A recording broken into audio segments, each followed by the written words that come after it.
Hello, my name's Robert Lopez. I'm on the advisory board for the Customer Show and I'm the Chief Marketing and Innovation Officer at Norse Collective. And I'm joined here today by the wonderful Julia Rynski, Executive Business Banking Metro and Specialised Industries for NAB in Australia. Thank you so much for joining us. It's a delight to be here. So the Customer Show is so fortunate to have speakers like yourself here presenting. So hoping you can share with us some insights into the paradoxes of privacy and engagement in customer interactions and really how NAB approaches this delicate balance. Well, I think, as being consumers, regardless of the fact that I work for NAB, I'm also, I also bank with NAB and I also use telcos and I use power, organisations. Everyone's super conscious about how their data is going to get utilised. And we have seen some, sort of slippery banana skins in the last couple of years from various organisations. So I think every organisation is concerned about it because, you don't want it to happen to you and you don't want it to happen to your customers. I think that's the issue.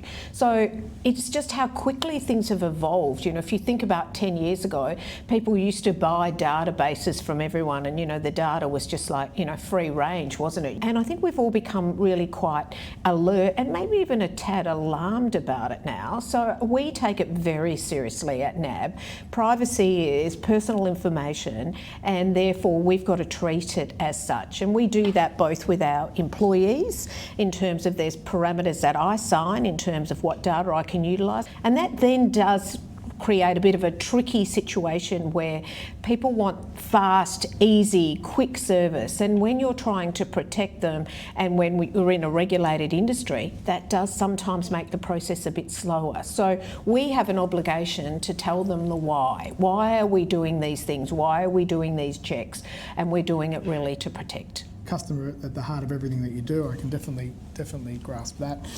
And I guess, transparency and honesty, they're essential elements when you're engaging with your customers. Can you discuss a bit around how NAB practices openness and honesty in your interactions with your customers and the impact this has on building trust? Well, I think it is. When I'm telling you that I need certain data, I've got to tell you why I need that data. And you've got every right to ask me how I'm going to use that data, what is the purpose as well. And I think it's all about communication, being really honest about how long it's going to take, why I'm asking these questions, and how this data will be used, how long we'll keep it for, etc., etc. And I think they're really critical in terms of we can't just say, I'm just asking this question because everyone wants to know why. If I go somewhere and, maybe I'm just going to get a pair of new glasses or whatever, and they collect all this data, I say, what are you going to do with that data? And if they say I'm going to market to you or whatever, I want to have the option to opt out. We have to offer our customers that same level of transparency. Yeah, it is important. And that does drive trust, two-way trust, definitely. So we talk about stakeholders and, balancing a diverse range of stakeholders, is a critical aspect of your role especially. Can you share some strategies that you employ to formulate and, operationalise your strategy effectively while ensuring alignment with your shareholders' values? So risk is the big one. Stakeholders, in terms of internal stakeholders, risk is the massive one.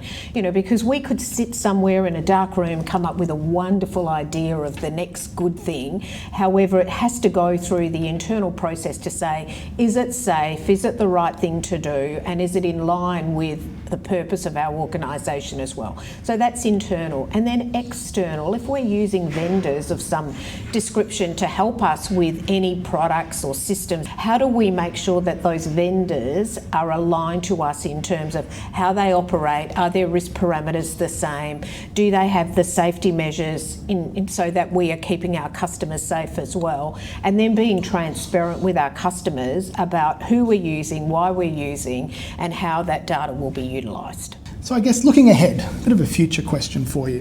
What do you see as the biggest challenges and opportunities in the finance industry, particularly around customer experience and privacy, and how are NAB preparing to address these? We've taken learnings from all of the unfortunate incidences that have happened, and with that comes a question of, could that happen to us, and if it could, what safety measures can you put in place, have you put in place to protect as well? And the other approach approach that NAB takes is that we try and be very proactive versus reactive. So how are you preparing for it versus saying, oh, this happened, and therefore, and who are we engaging in that process? So there's some fabulous sort of external industries, global examples, all of those, because, you know, that's why events like today are really important. There's some great stuff happening out there, and we need to be curious, and we need to be constantly asking ourselves, are we sort of questioning all the time our processes, our systems, our engagement with people? Is it really open, and is it best practice? I think that's exactly it. I think as a society, Australia needs to link together. I like the fact that, you know, government's coming out now with trying to protect identity, etc., because we all have to do it together to keep everybody safe. The thing that keeps me awake every single night is frauds and scams. You see it happening to vulnerable people, you know, people who you would think know better, but, you know, were caught out by just somebody who was just a little too tricky. Yeah, no, definitely. A lot of scammers out there. And the future's an interesting one now that AI's in the mix too. It's that's just right. getting harder and harder to get past all that. Finally, you're here at the Customer Show, you're presenting. Why do you think this really is the flagship event of the year, that anybody working in industry where you have customers should really make a calendar event for them to attend? Well, just like every industry, customers are at the core of everything we do. So you have to be interested in customers, what they're thinking, what they're looking for, what they're hoping for. And I think, you know, Australia's wonderful in terms of sharing. And there's, as I said, there's great ideas out there, some great stands out there, some great presenters.